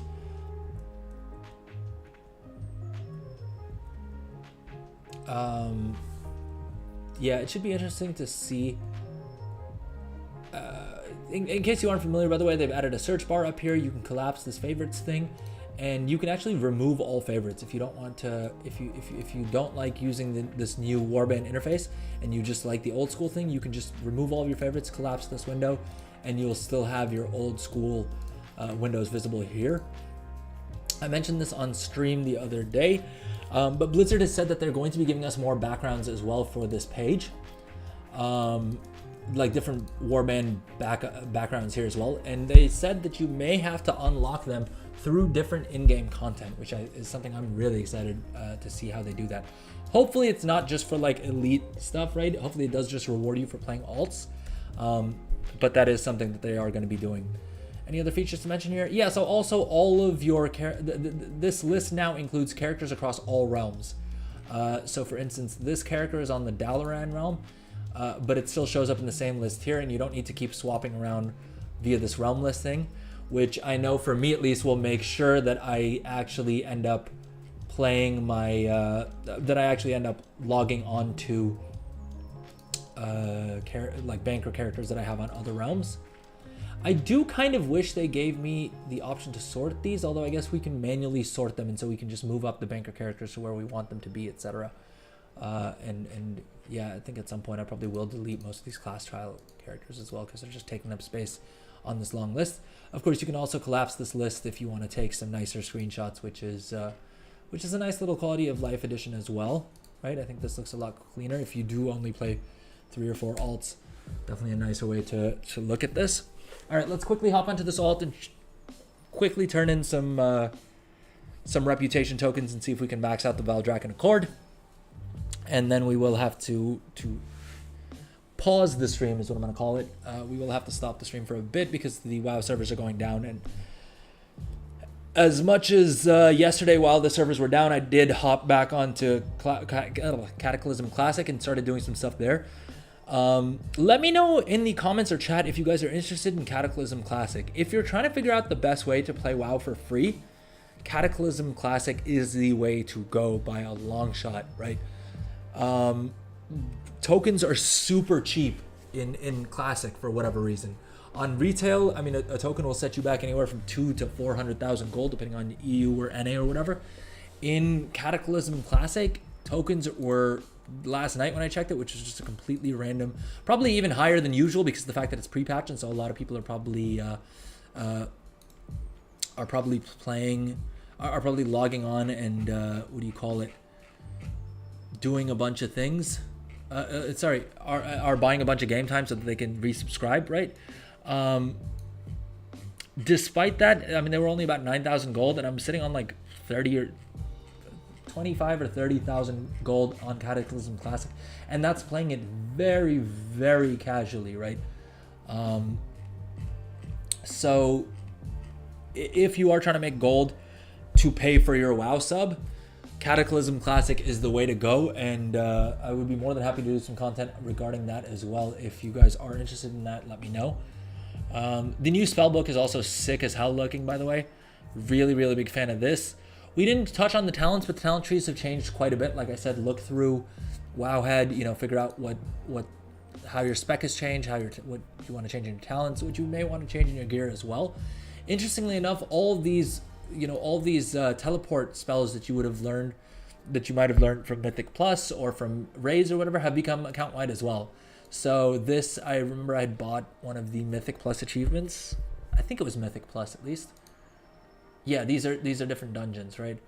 Yeah, are now account wide, which is super handy because Upper Blackrock Spire being able to just portal to, what do you call it? It's been way too long since I played Classic, if you can't tell. Not the Searing Gorge, the Burning Steppe, the Blackrock Mountain. Having a port to Blackrock Mountain, especially on my blacksmith, is going to be really nice, right? And similarly, I mean, all these portals on all the characters is also really nice. Being able to have a portal from anywhere, even though it's got an 8-minute cooldown, you know, for different crafts and things like that. Especially like on this this character, for instance, is my tailor, right?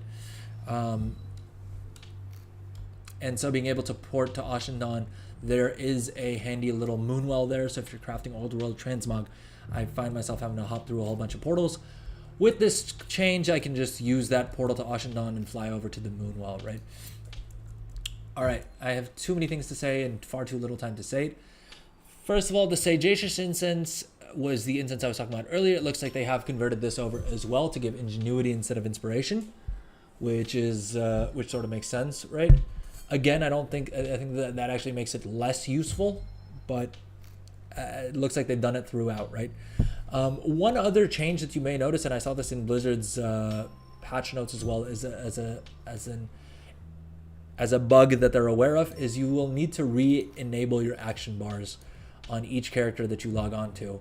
For whatever reason, the patch broke that, and so you will need to re-enable them on each character, I guess, which is kind of annoying, but it is what it is. All right, not the Azure Weave Expedition packs. Sorry, I'm just probably going a little bit faster than I should have. Yeah, so one of the things I wanted to check was these reagent bags, right? You can craft some items that were previously bind to account that are now bind to warband. It functionally shouldn't make much of a difference. The only difference is that you can put them into your warband bank, and it should be a little bit easier to manage inventories with things like that. So yeah, that's a cool little quality of life feature that they've added in as well. All right, we have 7 minutes, so now I both feel pressured to cover as much stuff as I can prior to that, but then I also know that we will bring the stream back online once servers are back up, and hopefully we don't have to hopefully Blizzard doesn't take them down again for some reason, though that's just how patches go, right? Small indie dev company, what can you really expect? What can you ask of them? All right, let's I'm in such a habit of just doing all of my weekly quests on all these characters that just by default I end up coming over to all these NPCs. Ooh, okay, free knowledge here. I think we are maxed out on tailoring on this character. I think we have spent all of our talent points, but good to know that all of our characters will be eligible for the bonus knowledge. Now I know that leatherworkers would be getting, like, as a leatherworker, I would be entitled to some knowledge points from one of the NPCs. I just don't know which one it is. Presumably, I should be able to see it through here. Are there any? Let's head over here because I'm interested to see if I still get. Okay, yeah. So the one-time rewards don't exist here from, like, the Valdraken Accord or from any of these guys, right? We don't get any recipes. They will unlock here, but we need to grind out Maruk's Centaur reputation, but we will be doing that on one of our level 60 characters to push them to level 70. Hopefully just completing those quests is enough to get us all the way to level 70. What I wanted to do is I wanted to come over to this vendor, the trade coordinator, and we should now have, yep, we are now able to, on this character, purchase all of these recipes. We don't quite actually have enough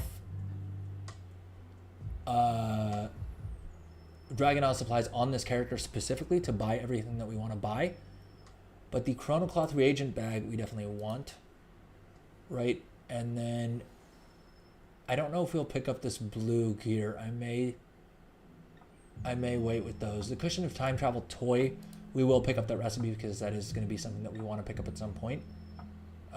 Interestingly enough, it doesn't look like there's anything for leatherworking here unless I missed it.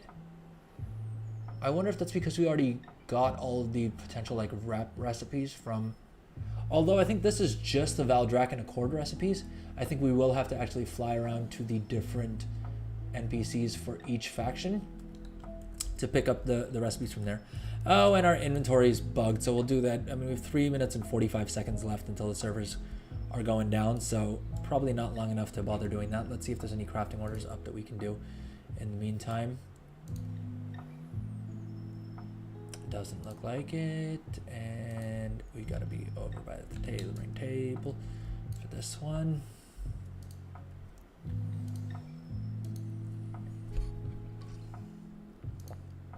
Ooh, and a first craft bonus to boot. All right, let's do this. I mean, not that it matters, we have maximum skill points anyway, but it's just more artisan's metal for us if we are using up some of that. Oh, wait, I can't use. Let's see if my little. Okay, so I have this add-on called New Openables, I think it's called. That's this one here, and it just gives you this handy little bar here that will basically add to your bar anything that you can click on, like anything that's openable or usable, and I find it super handy. All right, let's see. We're at 301 out of 7,500, and we have these 3 buffs up that give us 50% bonus experience to all of the Dragon Isles factions. So let's go ahead and use up that token. Campaign. Oh, a worthy ally. Oh, yeah, it's a good thing I had that quest in my log. If I had forgotten it, I would have been annoyed that I wasted a week's worth of progress on that. Corthian armaments, don't care about. Treaties on leatherworking, let's do it. We can use up all the Iskara Tuskar tokens as well. It's not showing me the Iskara Tuskar. Oh, we're pretty close to a supply chest. Let's go ahead and use these up anyway. They're warbound, so, but it really, the cool thing about this feature is that it's not just as good as having it account wide. It's literally, since the faction itself is account wide, it literally doesn't matter which character we use those items on or which character we turn them in on, which is really cool.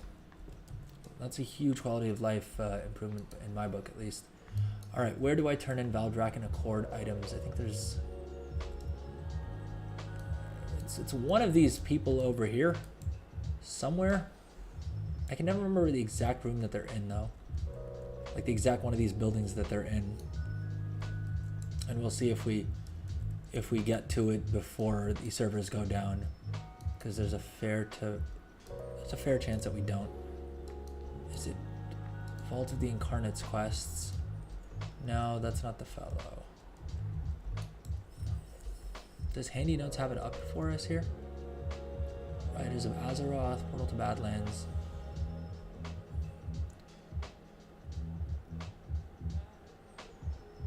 Oh, why can I not mouse over this? How do I hide this? I want to see the mouse over for this. Yeah, we have Titan relics. We have 32 Titan relics. I just can't remember where the NPC is for us to turn it into. Is it this chick here? I have a feeling that it's I feel like it's someone in one of these rooms over here. If you know, let me know in the chat if you're watching live, or call me a moron if you're watching the video on demand and there's comments and you want to drop a comment that said storm sigils are not account wide. Item upgrades, fair enough.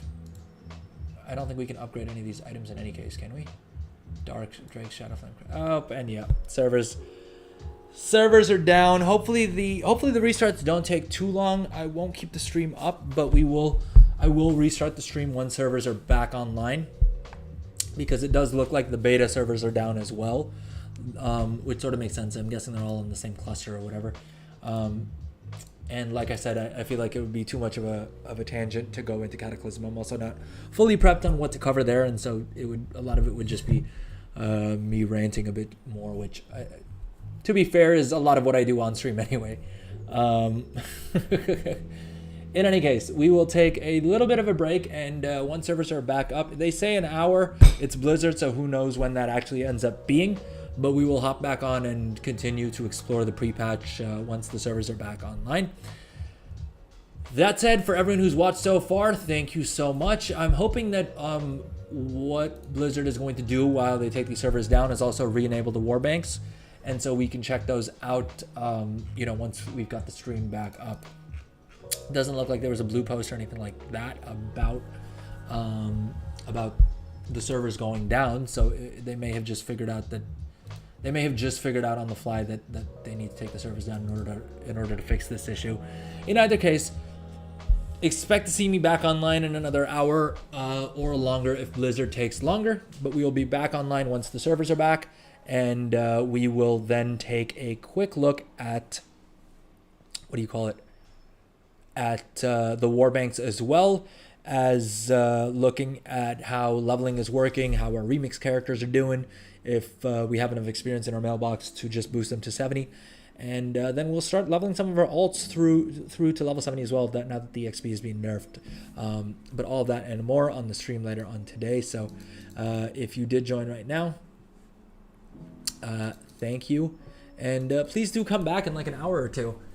Keep an eye out. If you aren't already subscribed, please drop a subscribe. If you don't follow, drop a follow on Twitch. It'll give you a notification on YouTube. Both of the platforms will let you know when the stream is back online. All the more reason why you should drop a follow or subscribe if you haven't already. Because today we will be coming back in another hour or two to continue the stream and go through the rest of the features of patch 11.0. With that, I will say toodaloo for now. I will see you guys in a little bit once the servers are back online and once Blizzard's done its thing. Thank you so much if you watched live. Thank you so much if you're watching the video on demand. I will probably update the... I'll probably put up a new description for it. But we'll see how we handle all of that. That's for me to worry about and not for y'all. So thank you, everyone. I'm going to transition to the stream ending screen here, but for those of you watching live, please know that the stream is not ending for good. We're just sort of pausing. I just don't have a screen made up for stream as pausing. I suppose we could use this screen, which I do have on deck. So anyway, at this point, you're just listening to me talk. Thank you so much for tuning in. Please rejoin the stream when we go back online in a bit once the servers are back online. Thank you, everyone. Have fun. Take care out there. Stay safe. Bye-bye.